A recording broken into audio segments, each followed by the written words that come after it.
manipur se crime jathaba haise ai nga sai jaw do ko manipur de leiba lengak se chiga praja ga se masai lenga ka praja ga se always tuna chakadam praja na lenga ka praja ga tuna basi mathakta CSO zo lenga ka manar ga chatpa masange ada akhoi gi sidadi ngasai ina haijab do community centric oiba organization masing yam khalak base community centric oiba yam khalak pa then ngasai gi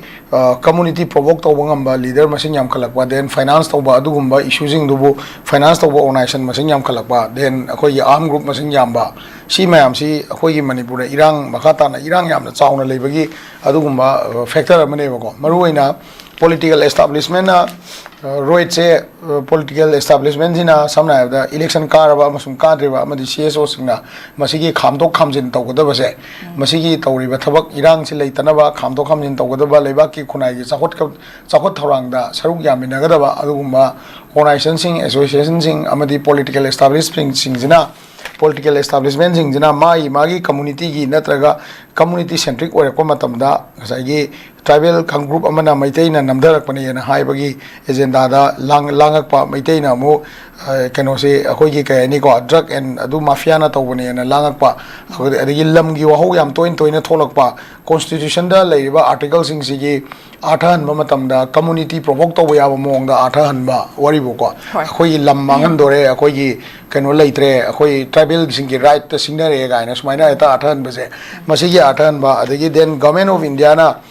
lotion banga moidawada lotion basung moidawada toan ba fruit singda mai magi apam do pigani natraga phangangani haibagi pistok mayam ma chatharak pose ko kaino fruit centric ai tare ko community centric ore pose masina maram moraga sigumba roiting gi oiba problem dagi law da thajarak taba law je khutta painingak pa natraga pairak pa adagi ngasai gi hate speech mayam je sarkar gi mechanism sing sina control to daba ko se akoi gi handaki conflict da dum yam line ure akoi toan ba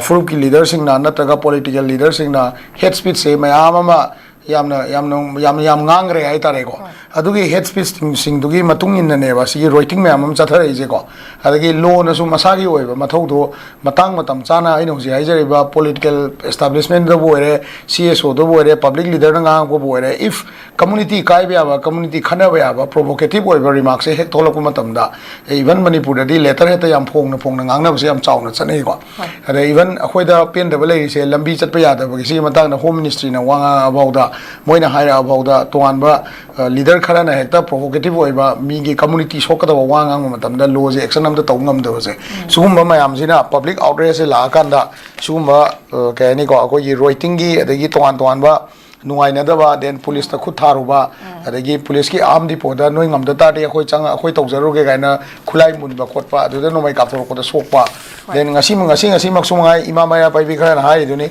lamdana noi punna jamina ga loina khangdok ko lora ga na noina mi sing do thira ga pha ga ya de adu su noi lebak ning bu chingbra lebak ning na kari no hai do khanggadam ni ga na statement tong an tholai sine ko aduna rasi irang sing je tholoi jai ta ga di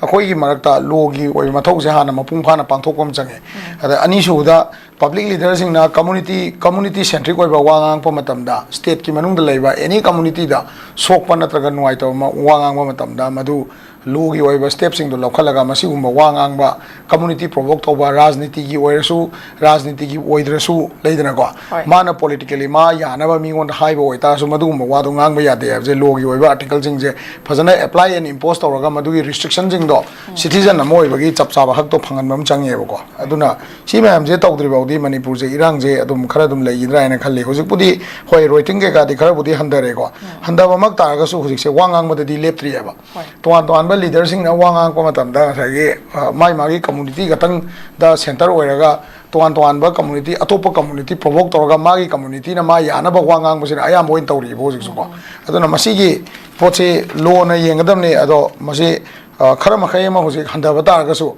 pura ko khre na haibdi yade wari bu ko pura ko khre na haibe ade maru oina manipur da leiba political party sing sina moi gi manung da leiba party gi member sing se wa amata oina manipur gi oiba wa ngangan bangam da se manipur khakta gi oiba wa ngangan bangam da su yam chawba factor amane na sumain dam jage thaga cheo ja da October gi ahum hayeng se haiba tare khoi gi ko tu na khoi gi separation day haina lauthokuna national highway 2 da pung tarani thoi gi shut down tawgadori haiba paw mi yaurioja aduga nakalamorom dana ekhoi gi social activist RK Sanayai mana Jaishna haiba Sanayai ma haiba nate magna phungdo ki bo wafam da ekhoi gi Manipur se Chingi Purup Ani gi playground nate separate administration amasung Greater Nagaland pamba singna makoi gi Purup singna namna khundaba state singda chatkiba yagani haina koi gi Prime Minister da ai ba cherol pishin bagi tongan tongan ba paw sing yauri oza paw sing sida kamaini yengbe hazigi sai